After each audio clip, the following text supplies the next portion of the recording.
Good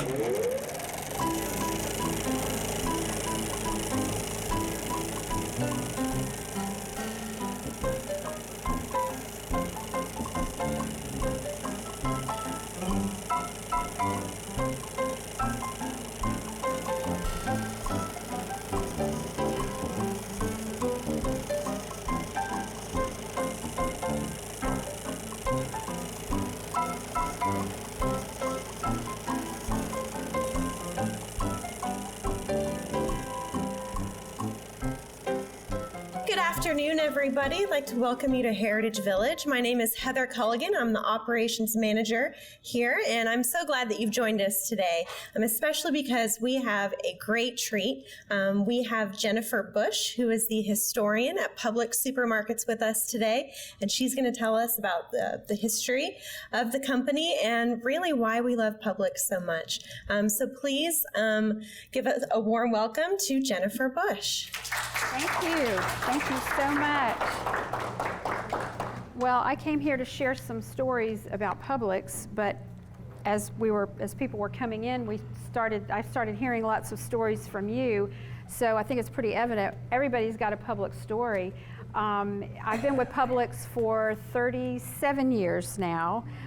Like many people that you meet who are Publix associates, I started working part-time. I was in high school, and it was a great job. It was a great place to work, and I loved the people, and I've stayed, and here I am 37 years. 37 years later, I'm still here. I've had a number of roles over the years. Most of my time has been in the communications, public relations, that part of the company, working in the community. And I was director of media relations for a while, served as the company spokeswoman. But I think that what I do now, it's got to be the best job in the entire company, because I get to do all the time just what I'm doing here today, sharing the stories, talking about our beloved founder, George Jenkins, which I'll say right now, I'm going to call him from here out Mr. George, because that's what we all call him, Mr. George. But I'm just curious, how many of you have ever worked for Publix? Raise your hand if you've ever worked for Publix. Okay. Keep your hands up. Raise your hand if you have any family members, any relatives who have ever worked for Publix. Yeah, friend or family, yeah. All right, okay, keep your hands up. How many of you have been with an organization, maybe a church, a school, a community group that has benefited from the generosity of Publix or Mr. Jenkins or the Publix charities? Raise your hand if you've been with an organization that we've been involved with.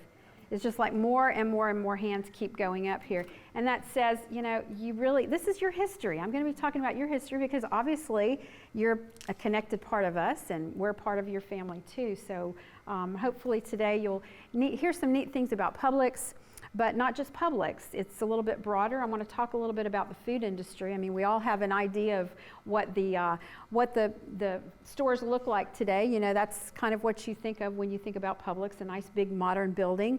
Today we've grown to we passed the 1,000 mark. We're at 1,150. This number was as of a couple of weeks ago. So for our Publix people that are out there, I know I'm close. It could be a little more than that because it's hard to keep up with. We're now in 7 states. Believe it or not, we were in just the state of Florida for the majority of our early history. We didn't cross the state line until the 90s, the early 90s. So from 1930 to 1990, we were just in one state. Now we're just expanding, so we're truly more of a regional, southeast regional store. And look at that number, 190,000 people like me, most of which are in the stores serving you. Most are in the retail end, but then you've also got the support areas like me. So it's a huge company and a great company to work for. Like I said, I think I have the best job in the entire company now because as the historian, I really have an opportunity to help reinforce the Publix culture, the philosophy, the important things. It's not just the dates and the places and the history, but it's it's that culture, that the heart of it. You've seen Publix in the news mentioned as a great place to work, one of the most admired companies in the nation. We get rankings and achievements for what we do, how we give back to the community. So, it's just a lot of neat awards and recognition that we give. But the question is, how does a company achieve that? How do we do that? And I think more importantly, how do we keep doing that in the future? I've been here 37 years. I'm kind of getting to that part of my career. We've got a lot of younger generation that's coming out. How do we keep that Publix culture alive, to keep that experience that you're getting in the store, the family, the connection? How do we keep doing that? Well, of course, it started with the dream of one man, George Jenkins. And I just thought you might like to see some of the pictures when the age group of people still at Publix now, of those who met Mr. George, knew him, or had an opportunity to see him in action, this is what comes to our mind. This is the Mr. George that we think about. These photos are from the 70s and the 80s. I just love the one of him sitting there talking with the gentleman just on the bench. To me, that was just like, that captures the heart of George Jenkins right there. That's what he loved doing. Connecting with the customers. Oh, and the Mr. George, that Wild P logo, the Publix P logo jacket, he wore that thing to store openings, service award, wherever he was always in that jacket. And I love this one too. He had such a heart for children. He had a heart for the kids. So this is really the image that most of us who met him, we're to that generation now. That's what we think of. But I want to go really way back. I want to go back to his upbringing, his family, and I think it's going to help you understand the philosophies that Publix has today, where they started. Isn't that true that kids are like sponges? They absorb, they hear, that they learn in those early stages. And I think a lot of what you see at Publix today, this culture, this family, it goes back to his family. Here are a couple of pictures. We have his father, George Washington Jenkins Sr., and his mother, Annie Snelson Jenkins. This is a picture of Mr. George when he was about 3.5 years old. He was the first boy born in the family. He had 5 sisters, and there were 2 brothers. Both of the brothers were younger than him, and so he was named after his father, George Washington Jenkins. But it's funny, he never went by the junior. I have yet to find anything that he actually signed the junior, but he was named after his father. That's a picture of the home that he grew up in. It was a very small town in Georgia. The city was called Harris City. And it was just really small back then. It's just like a blip on the screen. You drive by and you've missed it today. There's pretty much not much there at all today. But it's a little bit north of Columbus and a little bit south of LaGrange, Georgia. It's on that part of the state. The community was mainly farming, and in those farms, everybody had cotton. That was their sole focus, was on cotton. And so unfortunately that turns out to be really a disaster for that community, as you're going to hear in a few minutes. But that just kind of gives you the idea of his upbringing.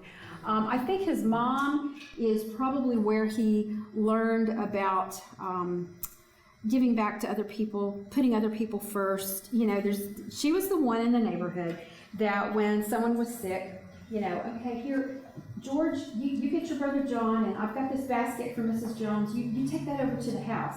That's the kind of mom she was. She was always looking out, for other people and taking care of them. So that's kind of what he learned. That's what he was absorbing as a very, very young boy. And I think what he learned from his father was the retail business. His father, although the Jenkins generations before them, they were farmers. Almost everybody in that area, was into farming. But his dad was a successful businessman. His father owned the town mercantile or general store. So as a customer back in the day, in the late 1800s, early 1900s, if you were, especially in a country location like this, that's where you would be shopping. And when it says general store, that's pretty much true. It was general merchandise. You didn't go to the store for a lot of food items, perishables and fresh food items, because why? People had farms, didn't they? They bartered, they traded with each other. They canned vegetables and fruits. They had cows, they had chickens, so you didn't get a lot of that from the store. It was general merchandise. And Mr. George said that their store sold everything from knitting needles to coffins. So I guess it was everything you would need in your daily living, or I guess coffins, I would be beyond daily living, but I mean, it was just a wide variety of items. He learned from his dad how to take care of customers. He learned about customer service. He learned about good business and finance and preparing for the future and taking advantage of opportunities, taking risks. I mean, it was great that he had that rich upbringing with the exposure from his father. Like I said, just put yourself back at that time. If we were customers in the day, that's maybe what the general store would look like on the inside. It was a gathering place. It was a community. Everybody knew everybody. There were neighbors and relatives and friends, and you went to church together. This is what it would look like. And young George Jenkins, in later life, he always used to talk about the memories of how hard it was working in the store. And he said it was really hard work, because you would run your tail off, as he said, all over the store. And keep in mind, it's kind of hard to tell from this picture, but usually the general store's goods, as you can see there, is packed to the ceiling. And what they would have would be like a ladder on rollers. And you would roll that around. The clerk behind the counter would roll that to wherever the item was. Have to climb up on that ladder, get the item down, climb back down, put that on the counter. So as a customer, you didn't just pick out what you wanted. You had to be waited on. So, it was time consuming, and, but that's the way it was set up. So that was young George when he helped in his dad's store. That was one of his big jobs, was to, get all the items for the order together. So you'd have to get that, run up there, grab this, roll it over to this end, run up there and grab that. But as a kid with all that energy, it was probably smart of his dad to put him in charge of that. But he said, you run your tail off around that store trying to get this order together for somebody, and maybe it came up to 65 cents total. And even worse than that was, you may not be paid. You may not get the money, because, remember, it was a farming community. So the farmers, when they could pay, that's when they paid off their account. So it wasn't cash-only basis. It was kind of like an early form of credit. It was IOU slips. And so, he talked about how hard it was to work, and then hopefully you would get paid later on. I think one of the key things that young George Jenkins witnessed that impacted his character was the fact that when the town was hit, much like a lot of the country, with the boll weevil, the boll weevil got into all the cotton, it literally ate its way across the country, wiping farmers out. What did I say the crops were in Harris City, Georgia? Predominantly cotton. So that boll weevil put everybody, all those farmers, out of business. Well, how did that impact the Jenkins General Store? There's no money coming in now. So it wasn't just like, wait till the next crop comes in. It was, well, if the next crop came in. And it didn't. And so he watched, as that young boy, he watched his father continue to take care of the needs of the people in that community, giving out the goods, but there was no money coming in, nothing but IOU slips. And this went on for months and months, more than a year, to the point that his father, they were pretty much in debt. And he had no choice but to close up the store, sell off the remaining inventory. And I think at that time he had probably had enough of Harris City. He was just ready for a change. So he moved the family to the Atlanta area. And young George would have been about 16 years old at this time. He graduated high school at 16. And so he was deciding what he was going to do in life. At that age, he didn't want to follow his dad to Atlanta to work in his dad's food store. He wanted to go to college to become an engineer. He wanted to be an electrical engineer. So he wanted to go to Georgia Tech. And who was in the audience? We were talking earlier, yes, about having a relative that Mr. George literally roomed with in college at Georgia Tech. So that was his idea. I mean, he really didn't want to go into the food business at that point in his life. But that he watched his dad take care of people even when there was no money. And I think in the back of his mind, maybe that was part of his character building. It's not always about the dollar. It's not always about the money. It's about the people. It's about that heart connection. Where we are in history is around the 20s and into the beginning of the 30s. This, remember, your shopping experience would have been in that little general store. Now this is what your shopping experience is. We're moving into the age of food stores. So now there were more food items in there. Again, it still was heavily supported by clerks behind the counter. So again, there was no refrigeration, so you didn't have frozen food cases and refrigerated items. So it still was very limited, but our food economy, it was changing. It was changing. And A&P was the big company at the time. They are credited with being the first to become a chain store. So it's not just one individual, there are multiple locations. But again, this is what they looked like. This was some of those early A&P stores. Another one of the chains at the time was called Piggly Wiggly.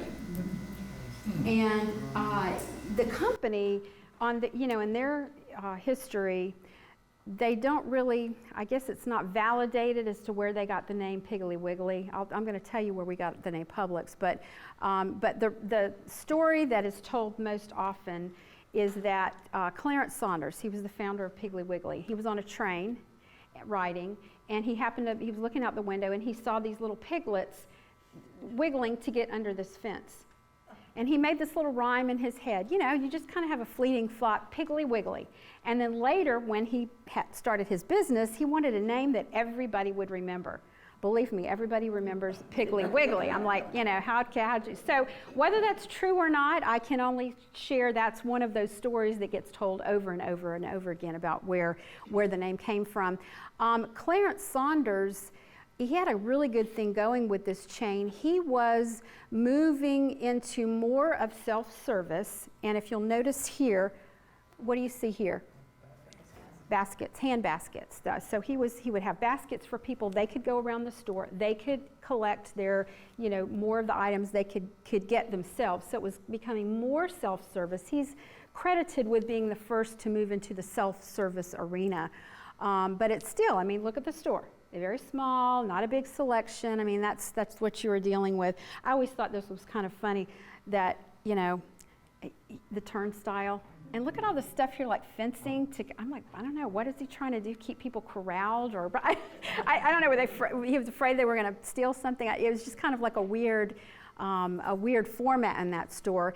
But the gentleman on the left here, this is George Jenkins right there. This is Piggly Wiggly in Winter Haven. And remember I said he wanted to go to school to become an electrical engineer. He wasn't interested in the food business. However, to put himself through college, he had to make some money, right? So he was going to college, he was going to school during the day and working all these odd jobs at night. One of those jobs, and he did all kind of things, just like any young person would do. He drove a cab, he worked in a shoe store, and he was just trying to make money, and nothing was really that lucrative. But he was working in a realtor's office.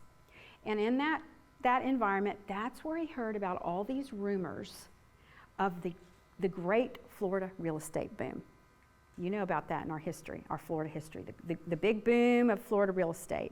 Of course, later that went bust, and a lot of people lost a lot and went bankrupt, but that's what enticed him to come to Florida. That's why he came down here. Again, it wasn't to start a food business. It wasn't even to start a business. He just wanted to come down, see if he could make any money in the real estate business in order to do what? Go back to Georgia and get that degree. Both his mother and father had been college graduates, which in that day, especially for a woman in the late 1800s to have graduated from college, that was really big. But he wanted that higher education. However, everything kind of got turned around a little bit once he got down here. He had a friend who had a car. They drove down here, got to about the Tampa area, and the very next day, they were driving around, happened to meet a man who owned some Piggly Wiggly stores. Now, by this time, Clarence Saunders had made his mistakes in the stock market and pretty much lost all of his interest in the company that he founded. Very, very sad story. So there were tons of franchises. You had all these individual owners of Piggly Wiggly that had these Piggly Wiggly franchises. And so one of those owners was in Central Florida and owned some, including the ones in Tampa, St. Pete, Clearwater, and Winter Haven. Well, it so happens that the man, they're talking to Mr. George and his friend, and he finds out that George has some experience in the business. And Mr. George finds out that the man has a job opening. He needs help. He had an opening for a stock clerk. And so George Jenkins decided, if I'm going to stick around here any length of time, I need some money, because all he had with him when he came down here was about $9. I mean, that was it. So he went to work for Piggly Wiggly. Within 3 months, and that was in Tampa, within 3 months, he was managing the store he started in as a cleanup boy. In his words, he said he was hired for $15 a week as a broom pusher. That was his, that's where he started at the bottom. And even Publix today, that's something that we still believe in, promotion from within and starting at the bottom. I mean, there are a number of specialized areas that we have to hire, in with people that have that either training or education or that experience. But I mean, for the most part, just like me, part-time, you work at the bottom and work your way up. And so he, within a few months, within a couple of years, this is him managing the Piggly Wiggly in Winter Haven. And that was the owner's best store location. And Mr. George was pretty much his best employee. This is about 1930. What is happening around the country? What in the economics world, what is happening? Depression. And not just the Depression, the Great Depression. I mean, we have no idea how bad it was. People stood in line for food.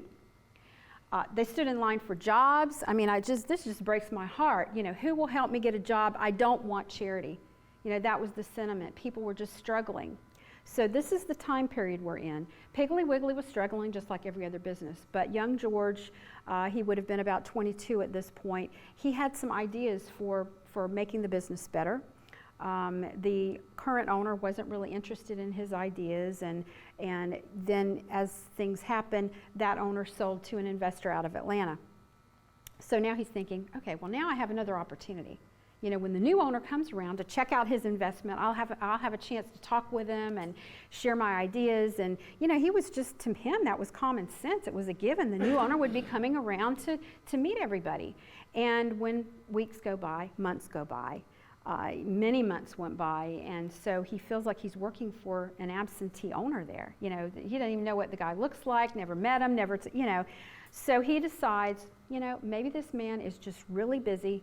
He must be very important, so I'm going to take my time, and I'm going on his own.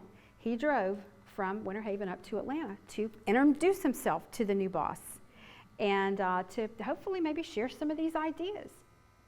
Now keep in mind, there was no interstate system. So the drive we have today, get here to Atlanta is what? Here to Atlanta is about 8 hours maybe. You were talking at a couple of days on the road back then.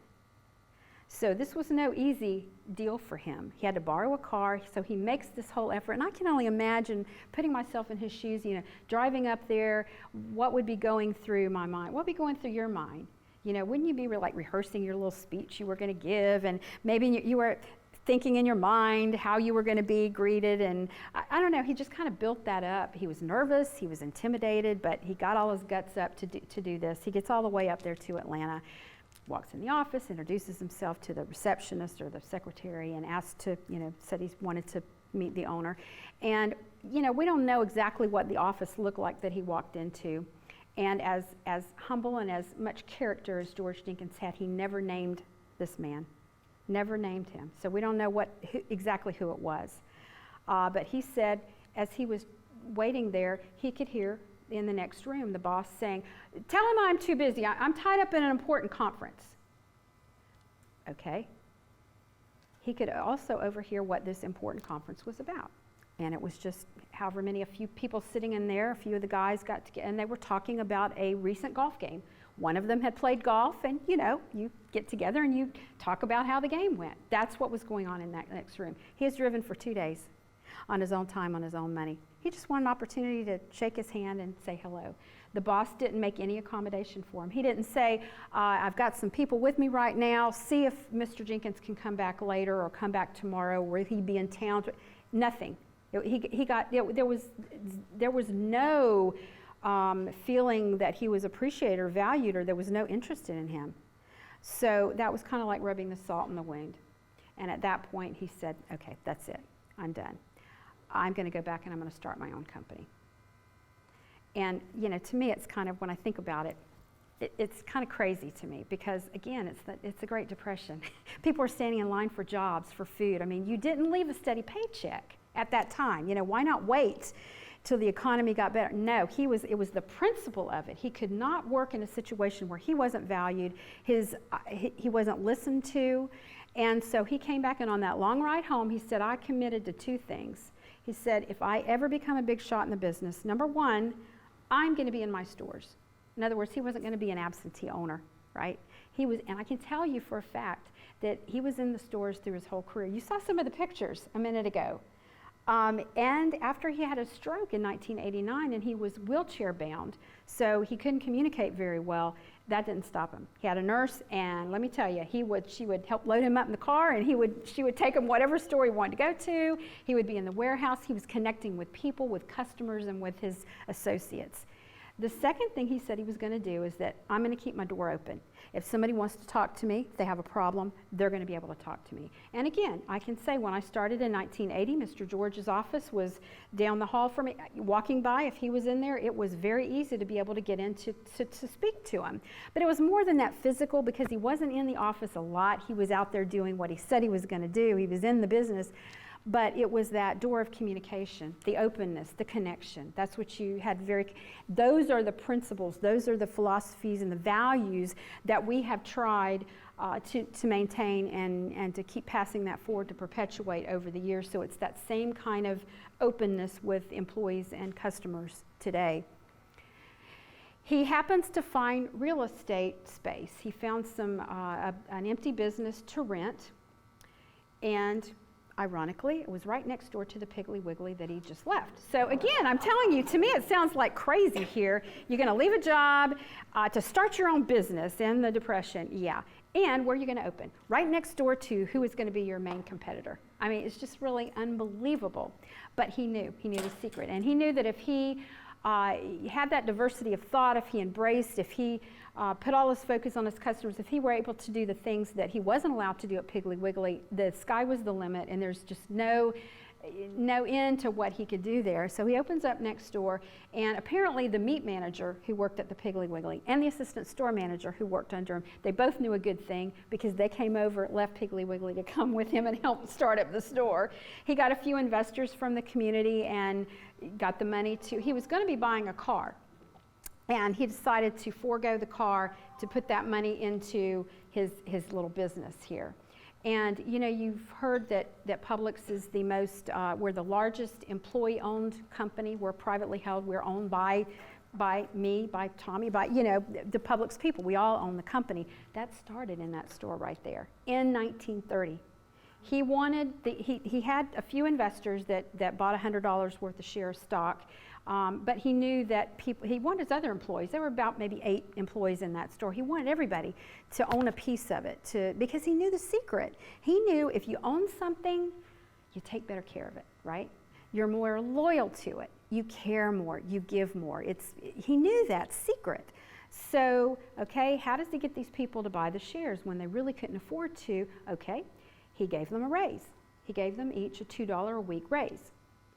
But he didn't give them the share of stock. I'm saying he didn't give that money to them. He held that $2 a week, and at the end of the year, they had paid for their share of stock. So it was their money. It was their investment. They had skin in the game. It wasn't just handed to them on a silver platter. Oh, here's stock. You're a stock owner. You own the company. Where's the investment in that? So they worked for it. They earned it. He created that loyalty. 1930, and here we are today, 87 years later, still today focused on employee ownership. We're the largest employee-owned company in the country, period. I mean, that's just, to me, is awesome to know. And I promised somebody earlier I was going to tell where he got the name Publix, And I wish I could tell you some really cool story about how he made up the name Publix because of some particular reason, but unfortunately, we can't claim that because the name Publix was around. There was a Publix shoe store, a Publix hotel. I've found references to Publix gas stations. I mean, the name Publix was around. But he said when he opened up his little store, he needed a name. And he didn't have time or the money to get some fancy PR company or pay for advertising. He just needed a name. He liked the name Publix, and he decided to name his little store Publix. Very popular at the time was a chain of movie theaters. And these theaters were all over the South. It was called Publix theaters. He had probably been to movies at Publix theaters over the years. He liked the sound of the name. At one point, Publix theaters merged with Paramount. I think Paramount bought the Publixes. So for a while, it was Publix Paramount. And of course, you still have Paramount today. So in their history, there was a connection to the name Publix.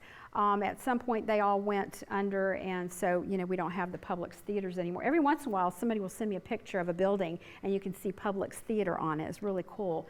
But he just said he liked the name, and he named his company Publix. So it was really after that chain of movie theaters that he got the idea for it. Again, this opened up in 1930. The 1930s, that was the Publix model, but something else was happening. There was now this new format called the supermarket.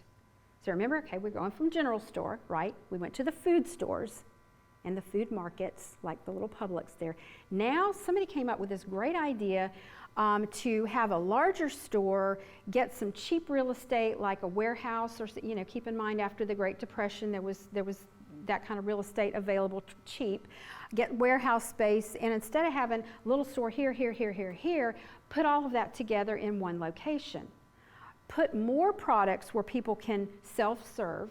Refrigeration was starting to come into place by now, so it made that, it fed into that whole idea. And just bring everybody into one shopping experience, and that would enable him to really lower the prices of the products. And his name was Michael Cullen. Now, the interesting thing is, he worked for Kroger at the time. And he had this great idea to have this supermarket. So, like George Jenkins, he tried to get this idea to the big boss at Kroger. So he writes up this letter explaining everything and how this supermarket format's going to work. He sends the letter in, and it goes to whoever. It ends up on somebody's desk there, but it never gets forwarded to the top guy. So it just somehow that letter disappeared. He got, just like George Jenkins, he got really irritated that he wasn't being listened to, and so he decided, you know what, I'm just going to start my own company. I'm going to do this supermarket format myself, and he did. And I loved it. He named the stores King Cullen. Wow, okay, putting all that on him. But it was all about, why pay more? It was all about driving the price down. Now, again, these supermarkets, here's some other examples. Remember we talked about A&P with their food stores? Now they're getting into the supermarket too. Here's a picture of another supermarket. But, gee,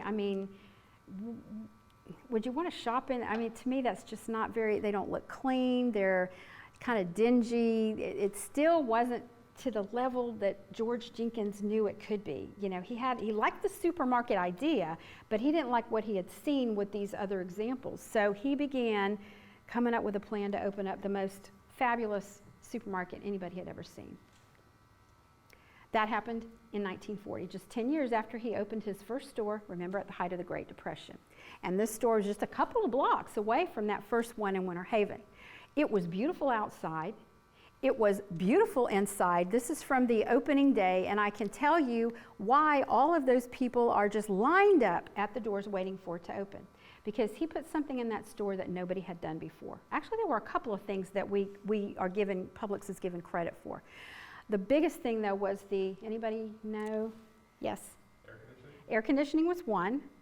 What was the other thing? Refrigeration. Refrigeration, but there's another big thing that nobody had done before. When you walked in, the automatic doors. Oh my goodness. Oh yes, seriously, that's what they're lined up for. is automatic doors. It was like the newspaper called them the magic eye door. It was like magic, you walk in, and of course you can imagine the kids playing in it and people but it attracted everybody. It was an expensive piece of equipment to put in that store, but he knew if he took that risk, he said those doors are going to pay for themselves, and they sure did, because it just gathered people from away. And you got to keep in mind, the A&P stores that we saw, the other versions of the supermarket, they were nowhere near what he did here. This is the inside of it, and it's like you said, refrigeration was coming into play, but he didn't just take what was, what they were manufacturing. He worked with the manufacturer of Hill Refrigeration was the company, and some of you might even recognize that name, Hill Refrigeration. He worked with the owner, and they built these cases to his specifications. So he didn't just take what was off the line. I'm telling you, he put in fluorescent lighting. Remember the other stores we saw, how dark they were, how dingy and dimly lit? He wanted his customers to see how clean and how fresh everything was in that store. What do you see when you go into Publix today? We try to keep the lighting and the emphasis on the products so you can see how clean and how fresh everything is. That started back then in 1940. You also mentioned the air conditioning. Can you imagine that wasn't a standard of the day in the food stores? I mean, you got food products and just no air conditioning, but he had been on a trip to, where was it? I think it was Chicago. And he had went to a drugstore, and this little tiny drugstore, they had an air conditioner going inside the drugstore. That's what gave him the idea. The idea for the electric doors, that was when he went to New York and walked in Penn Station, and they had these automatic doors. And the funny thing is, he was getting ready to leave. He had been there on business. He was getting ready to leave, so he walks in Penn Station to get on the train and leave, and goes to those doors. And he was so fascinated with them, and he thought, oh my gosh, he wanted those for his new store. So he checks back into his hotel. So it would give him time to track down the company that did those doors and say, hey, can you come to Florida and put these automatic doors? He wanted to get a price on it. So, it's just these idea gathering trips that he would go on to make his store something that no one had ever done before. This is really what Publix gets credit for. We didn't invent the supermarket format, as you saw. We didn't invent self-service. He watched it, though. He saw what he liked and he saw what he didn't like, and he made accommodations and changes to make it what he wanted, what he felt like his customers really wanted. Now, back at this time, our slogan was Florida's finest food store. I even have a paper bag up here, and afterwards you can come up and look at it, and you'll see on the bottom that is a replica of the early paper bags we had. It says Florida's finest food store. That was our original slogan. So that would have been the slogan that we used back at this time. So hold that thought, because when we get a little bit further into the history, somebody here wanted me to tell where the slogan, who was that was asking me about the slogan? Somebody's asking me where shopping is a pleasure, where that came, okay, all right. So keep that in mind. That picture of that store at that time, we were Florida's finest food store. That's what Mr. George called it. Now, there was another part of the evolution of your shopping experience that came about also in the late 30s, early 40s, along with this supermarket format. And there was a gentleman who had worked for Piggly Wiggly. In fact, he owned some of those franchise groups for Piggly Wiggly. His name was Cy Goldman.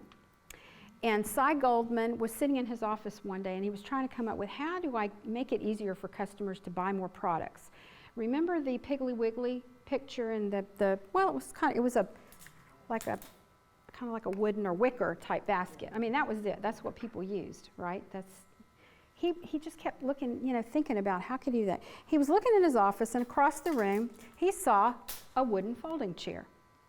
And the idea struck him. Oh my gosh, if I put a basket on top and a basket underneath, and I put it on wheels, people can roll that around. That was how the shopping cart came about. And if you look at this shopping cart, and you can come up and look closer afterwards, this is from the 1940s. This is something that Mr. George had in his office for many years. Our previous, one of the older presidents, Joe Blanton, from back in the early days. It's been passed around, and somehow, thank goodness, we managed to keep our hands on it. This is one of those original shopping carts when they were first invented. And what he did was, both the baskets are removable, really cool idea, and then the cart folds up. So, I mean, it was just a really neat thing. Now, isn't this crazy that there were customers that, there were some retailers that didn't jump on the bandwagon, just like they didn't jump on the bandwagon with the supermarkets, but customers, there were a lot of customers that were like, they just weren't going for the shopping carts. So what he did was he paid some people to go in the store and fill their carts up and walk around the store. Oh my gosh, this is the best thing since sliced bread. Look how, wow, this is so cool. So, you know, the guys didn't want to look like they were pushing a baby carriage, and it just wasn't catching on. So that's how they got, and then people started going, yeah, this really is cool. Let me try it. So that's how he got the cart to be a little bit more popular with people. But that's where the shopping cart came from. This one I borrowed. We have it in an exhibit over in Bartow in the Polk County Historical Center. But this literally goes back to the 40s. I came across a really neat picture because I went through the archives and tried to find some things that related to, you know, this general area. In the 40s, 1945, Publix purchased the Lakeland Grocery Company. It was a wholesale, Mr. Powell was the owner and he was going to retire. He had this wholesale business, and so he was going to put it up for sale. And along with the wholesale business that he had with an office and a warehouse in downtown Lakeland, that's why we're headquartered in Lakeland and not Winter Haven, he also had 19 little stores he called All-Americans. They were little retail stores. They were little food stores. And so some of those food stores, one of which was in Largo, it's kind of hard to see from this picture, but we just kind of went in and put our signage on it, kind of spiffed it up and painted it up. Right there you can see the Publix. And again, most of these, you notice how most of the stores are in just the little strips. What do you see the lack of? No parking lots. There weren't parking lots. Now that one that Mr. George opened in 1940, he had real estate next to it that was just for cars, which everybody thought you're crazy for buying asphalt for cars. But, so at this time there wasn't a whole lot of parking space. Something that came about, and I've got my notes because I want to make sure that I give you the right location. He and George Jenkins and Joe Blanton had been on another one of those business trips where they gathered all kinds of ideas, and they had gone to St. Louis, and that is where they saw the first shopping center. Compare this to the strip centers downtown. Where you had the little store. This is something different because these were built to have different retail companies come in and lease space from the one shopping center owner. So this was a whole new, it was really a whole new concept and new format. And a lot of even the big companies, A&P, they were not jumping in on the bandwagon for getting in these shopping centers. The rent was a little more expensive to be in one of these shopping centers. But George Jenkins knew a good thing. Again, he's always looking for the future and taking those risks. So the first one of these in Florida, the first shopping center in Florida, it was located in Central Plaza Shopping Center in St. Pete. It was 1952. Publix was the anchor tenant for that. He knew a good thing.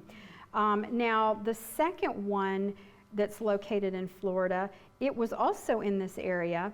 It is, Pinellas Shopping Center, East Bay Drive. That opened up in 1954. And the thing about this story is that Mr. George had bought the property, but he couldn't get a developer to develop the shopping center. So he said, okay, I'll do it myself. So he sold some shares of stock, got up some capital to invest in having the shopping center built out. So the second one, we owned that one. And you see how it's taken off from there. He put a lot of emphasis on parking, the parking lot. So it's these ideas that he saw, he took what he liked, he looked at what he didn't like, and he made it even better. But I was so glad I was able to find some of these pictures that, really relates to this area. Here's another one. It's at that time, you notice they're all this Art Deco design. That's what we call it. It's kind of like that with a lot of the glass block and those curved lines. This is marked in our archives. I can't validate it, but it's marked as Publix store number 4, 225 North Fort Harrison, Clearwater. Does that look right to you guys? That's what it's marked as. I was talking to some folks earlier that the problem with a lot of these these old photos, is that back in the day, I guess nobody thought, hey, one day, 50 years later, somebody's going to be wanting to know where this was or who's in the picture, so a lot of information just isn't there. So that is, I thought you would like that one. Then we went to the Phoenix wings, the design, the wings on those, like you see here and there. That is, of course, Midway Center on Missouri Avenue. That was 1958, this one opened. And I did promise someone that I was going to explain about where shopping is a pleasure. Okay, remember on the earlier store, it was Florida's finest food store. What do you see on the outside here? Where shopping is a pleasure. Okay, it was in the 50s. It was around 1954 that Bill Schroeder, who was the head of our advertising department, and really he was a young guy, he was out of the military and got his college degree in advertising, and so here he is he had worked in the stores, here he's in the office and he's creating newspaper ads. He's our advertising department. And he had been reading this book, and it was talking about company slogans and company, philosophies and promises to, and the idea was that your slogan should not be a pat on the back. Your slogan should be focused on the customer. It should be almost like a promise, a commitment. And he got to thinking, what was our slogan? Florida's finest food store? We're the best, So he's like, that's, that goes against the grain. So he thought about it, and he said everywhere he went, people would always tell him, oh, it's such a pleasant experience shopping in your store. I just love Publix. It's such a pleasure. And that word kept resonating with him. So he got this idea, thought it out. He went in to talk to Mr. George, and he explained everything, his whole idea. And I used to work for Bill Schroeder years ago, and so, I heard it directly from him. He said he was so nervous because here is this young guy. Who was he to go into the founder's office and, kind of say, we need to get rid of your slogan, and, but he explained everything and what the whole, what the philosophy was behind it. And he said, Mr. George sat back in his desk, took a big puff on his cigar, and said, I like it, let's adopt it. So from the 50s on, that has been our slogan, where shopping is a pleasure. So that's where it came from. It was just literally this great idea to put the focus on the customers. We're making a commitment to make your shopping experience a pleasure. When you say you're the finest or the best, that's subjective. Everybody can say they're the finest or the best, but a customer knows when it's a pleasure or when it's not a pleasure. So it really gave us something to really measure ourselves against. One of the big, the next big innovations was the bakery. And this is the Danish bakery that we opened on Missouri Avenue, right here in Largo. And it was separate from the store. It wasn't a department in the store, it was separate from the store. You had a door outside that you went into, and then you had another door to go into the Publix. And then it was in the 50s, 57 actually, that we started moving them more into the store, and then started, evolved to the Publix bakery. But that's how the bakery started, as a separate, almost like a little separate business or so. And you notice it's not called Publix Bakery, it's called Danish Bakery. And then we moved them into the stores. That's kind of how it looked like that.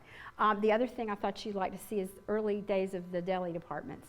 Back then we were real official and formal, and we called it the delicatessen department. And how about that for rotisserie chicken? The rotissomat. It was also in the 50s that Publix began experimenting with private label items. Back then they were called generics, and on the table I've got some items that you might want to come up and take a closer look at. One of my prize pieces is the coffee can, the Publix coffee can. That is one of the first items that we ever had that had Publix's name on it. Some of the other ones you'll see has the Penny Saver starch can. All our laundry detergent and soap, it was all called Penny Saver. The bread was called Breakfast Club. That's in the wrapper there. That was wrappers from 1980. And so the breakfast items were called Breakfast Club. Then you had the cultured products, cheese and cottage cheese, and that was Dairy Fresh. So originally it wasn't Publix. We had all these other names. It was then later that we actually had our name on all of these products. So take a look at those. And also right beside them, there's something else that you would get with your products, and that's the S&H green stamps. Anybody know what SH green stamps are? Okay, all right, yeah. We all lick the stamps, put them in the books. You'd use those at the green stamp redemption store. So I have some of those up there. And one of the final things that I wanted to comment on were the attire of the day. You know, we kind of laugh at some of the earlier uniforms we had, and this dress that the cashier is wearing here, where she's stocking those products, I have an example of that on the table. Actually, can I get a volunteer from the audience to come up and hold that up so everybody can see? Can somebody come up here and just kind of hold this up for me? Don't be shy. Yeah, can you imagine? Can you imagine? Yeah, and it's completely see-through, so you'd have to wear a full slip with it. And I'm like in Florida, but you can see on the patch on the sleeve there, it's got the wings design. So that was from the 50s, and I'm sure somebody else want to hold this one up? Do y'all remember this? Yeah. I'll let you hold that one up.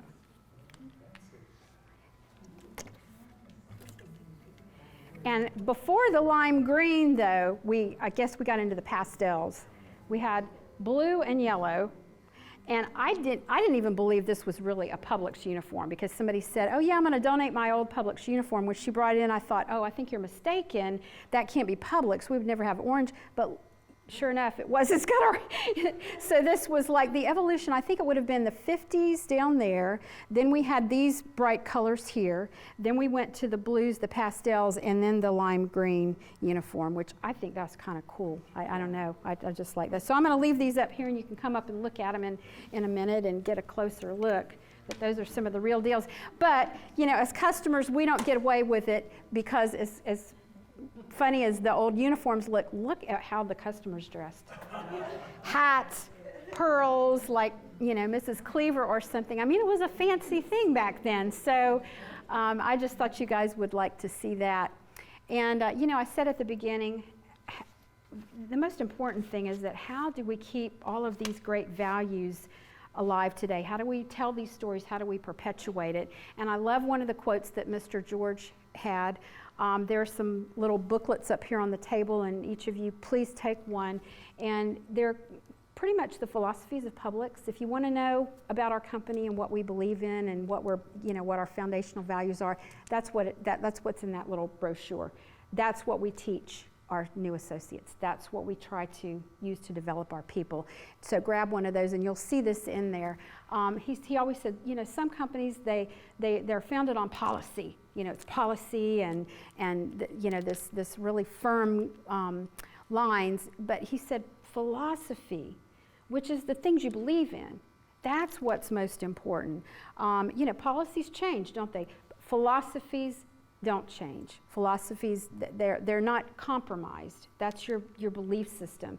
And that is what we try to maintain at Publix. Here we are 87 years into our history, are the philosophies and the values of Publix. That is what has made us who we are, and that's what's going to keep us who we are. Now, if you are hungry for more, if you like trivia and history, here are some neat resources. We have a blog, and it's called the Publix Checkout, so you can literally just do blog.publix.com, and we'll have stories like some of what I've shared today. We're going to be doing more of those in 2018, so there'll be more added. The history lessons that you're getting in that little brochure, we actually have those in video clips on corporate.publix.com. If you're on Pinterest and you like vintage photos, we share a lot of vintage photos on our Pinterest board. It's called Publix Archives, is that one. And then, of course, our Facebook page. Everybody's in Facebook now. So, yes, it is a lot of social media and the technology, but that's what we use today to get the messages out and to share the stories. So, and I can also make that information available to you. Thank you guys so much for your patience and letting me share. Thanks.